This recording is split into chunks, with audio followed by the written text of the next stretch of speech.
Hello and welcome to Kettle and Bones, where we make really delicious, really healthy food. And you can too.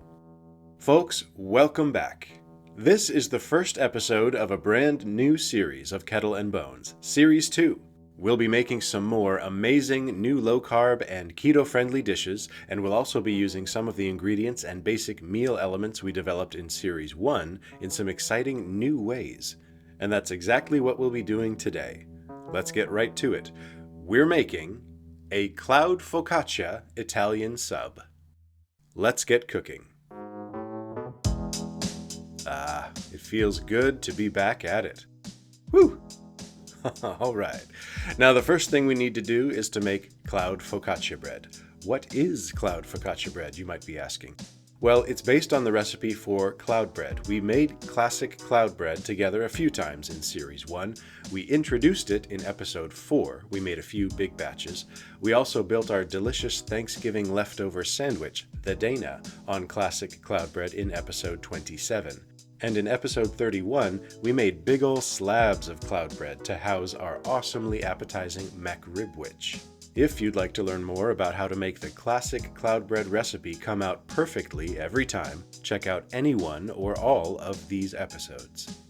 Today, to turn classic cloud bread into focaccia, we'll be tweaking the recipe just a bit, but it starts, as all cloud breads do, by separating egg yolks from egg whites. I'm cracking 12 eggs into a large mixing bowl, being very careful not to break the yolks, because next, one by one, we need to gently lift the yolks out of the whites and put them in a second bowl. In Episode 4 of Series 1, I go into much more detail on some good techniques for successfully handling the egg yolks.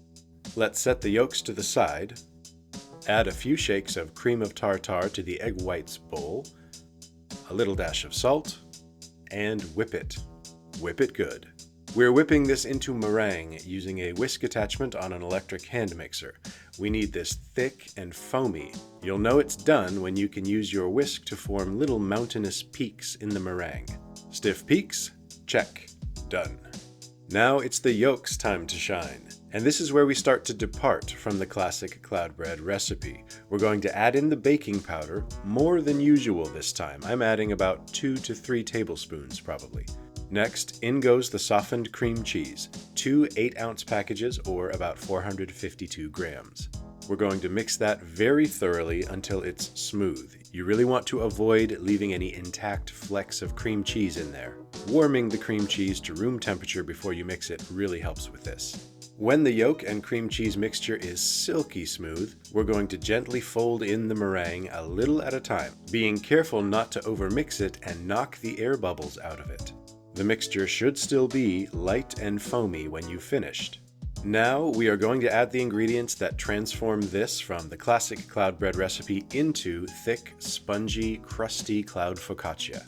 Into a separate bowl, I'm adding about a cup of vital wheat gluten. This is a very low-carb, very high-protein ingredient, but it obviously is not wheat or gluten-free.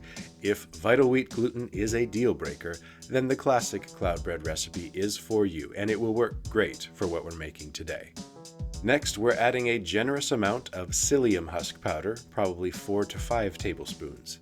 This is much more than we add to the classic cloud bread recipe, but this version requires more psyllium husk powder to develop the crusty, bready qualities that focaccia bread should have.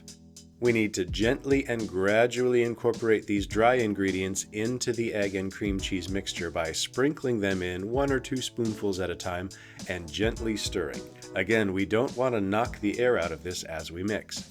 What we're going for is a thick, yet still somewhat airy batter. If your batter still seems too runny and thin, don't be afraid to mix up a little more vital wheat gluten and psyllium husk powder and stir that in. The thicker your batter is, the taller and poofier your focaccia will end up. If I was just making cloud focaccia today to eat by itself or to cut into breadsticks or something, I might thicken this up a little more than it is now, but this consistency looks right for the sandwich bread because I actually don't want the sandwich to be so tall that we can't get our mouths around it. Our batter is going to go into a half-sheet sized baking tray. No parchment paper this time. Instead, we're going to generously lubricate this with olive oil. This will help prevent sticking and will give our finished result the distinctive olive oil flavor that focaccia bread simply must have. Make sure you achieve full coverage with the olive oil, including around the edges of the pan. In goes the batter. Make sure that's spread evenly all the way to the corners. There we go. Finally, before this goes in the oven, we're going to add some flavorful toppings. Focaccia bread traditionally has various seasonings and flavorings on top: olives, tomatoes, etc. One of the most classic flavor combinations is that of rosemary, garlic, and sea salt. I'm adding thin slices of fresh garlic, whole leaves of fresh rosemary. By the way, if right now you're wondering to yourself, focaccia bread pizza? The answer is yes. And coarse grains of sea salt for that nice salty crunch that complements and enhances all our other delicious flavors. Lastly, another drizzle of olive oil, just because. And molto pronto. This is going into a preheated oven at 350 degrees Fahrenheit, about 177 degrees Celsius, for about 25 minutes to start. We'll check it after 25 minutes and see how things look. While this is baking, it's a good time to prep some of the other ingredients that will go on our Italian sub. There are countless interpretations of what a tasty Italian sub sandwich should include, but nearly all of them have some type of vinaigrette dressing. So, into a squirty bottle for convenience, we're adding 2 parts extra virgin olive oil to 1 part red wine vinegar, and I'm also going to sprinkle in some dried oregano. Give that a shake, and we have a very simple dressing that will convey some tasty Italian seasoning onto our sandwich. Of course, a dressing needs something to dress, so let's thinly chop some lettuce leaves. If you order an authentic Italian sub from a delicatessen, the lettuce that you get is likely to be iceberg lettuce. It's crisp and crunchy, but it doesn't have much in the way of nutritional value. Almost none, in fact. I'm using fresh leaves of romaine lettuce. To that, I'm also going to add some chopped fresh basil. Let's also thinly slice some Roma tomatoes. And very thinly, let's slice some sweet onion. Just how oniony you want your sub is, of course, up to you. I'm going for just a nice hint of onion flavor that's noticeable but not overpoweringly strong. And it's been about 25 minutes, so let's check in on our Cloud Focaccia and see how it's coming. That looks right to me. It's almost there, just needs about another 10 to 15 minutes, I'd say. I'm going to brush on just a little more olive oil for the final baking stretch, for flavor, but also to help get a really nice deep brown crust to form. That's something that the classic cloud bread recipe really doesn't give you. That's why, to make Cloud Focaccia, we add the vital wheat gluten and the extra psyllium husk powder, and why we use the olive oil so generously. Focaccia is basically deep dish fried bread. You knew that, right? Okay, while that finishes, let's talk about meat. As you might imagine, we're going with an assortment of classic Italian meats, starting with ham. Good old reliable ham, the workhorse of any tasty deli sandwich. Well, surely the work pig, anyway. Next up is mortadella. Mortadella is an emulsified Italian sausage that's similar to bologna. Guess where in Italy mortadella originated? Bologna. Coincidence? Doubt it. This mortadella is made with pistachios in it, so that's fun. Next, a classic Italian cold cut, and by far the most fun to say out loud, gabagool. Also known as capicola, capocolo, or simply copa. All of these mean the same thing, a thinly sliced pork cold cut made from dry-aged pork neck or shoulder meat. And finally, another Italian classic, Genoa salami.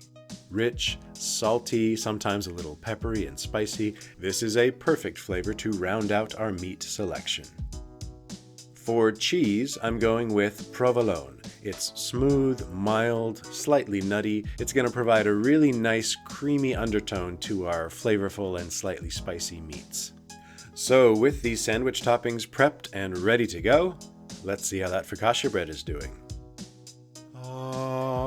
a beam of heavenly light should be shining down on this right now.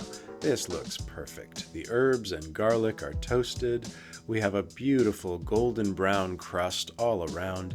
This is going to be a spectacular foundation for our sandwich.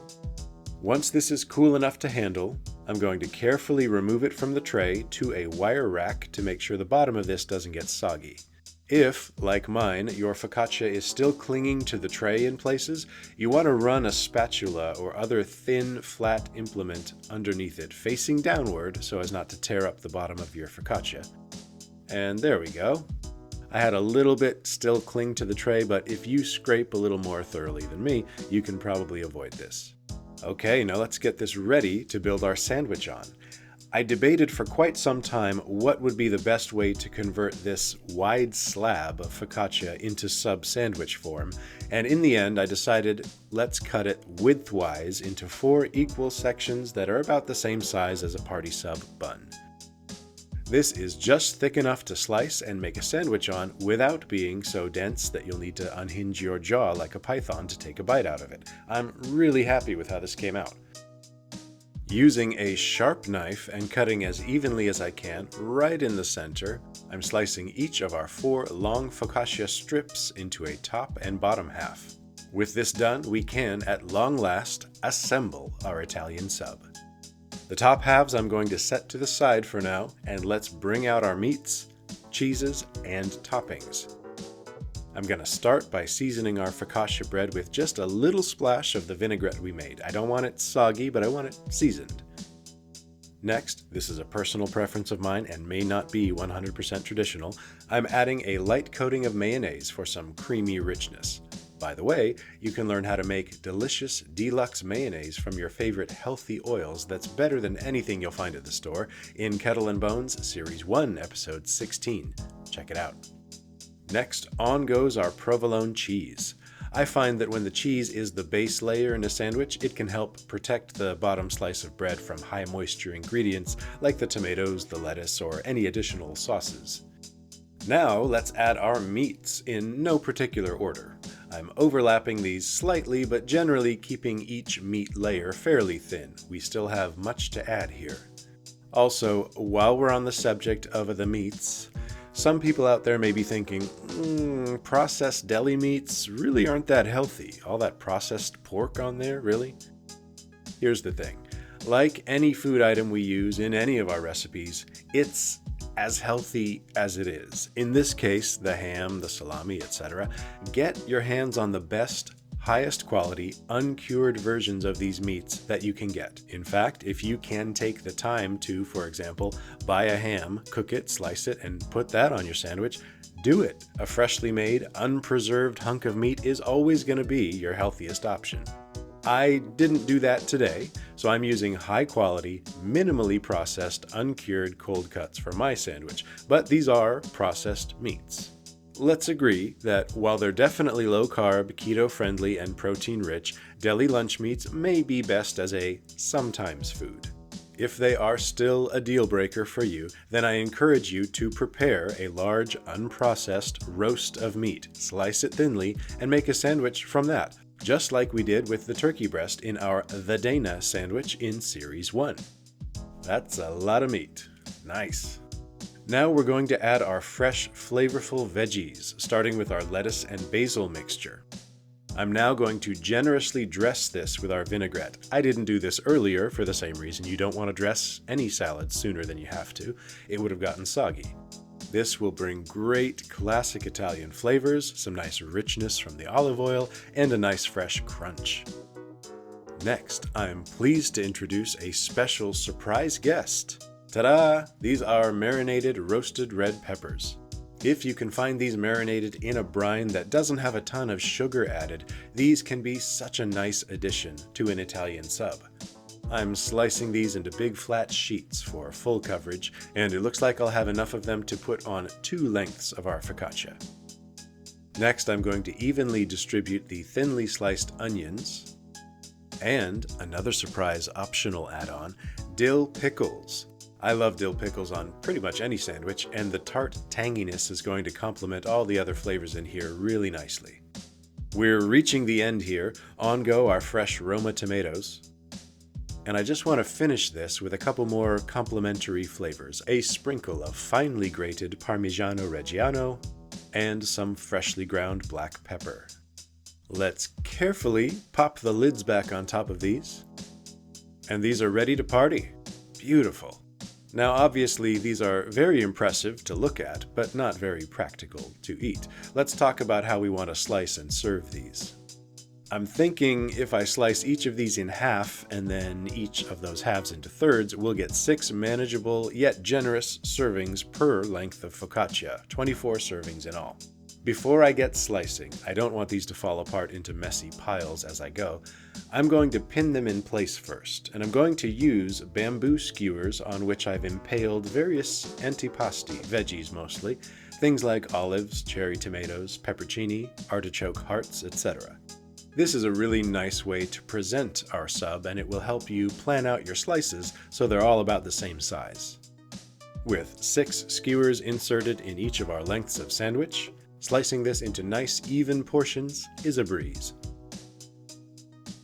And I kinda hate to say it because it's been so much fun to make, but with that done, our work is finished.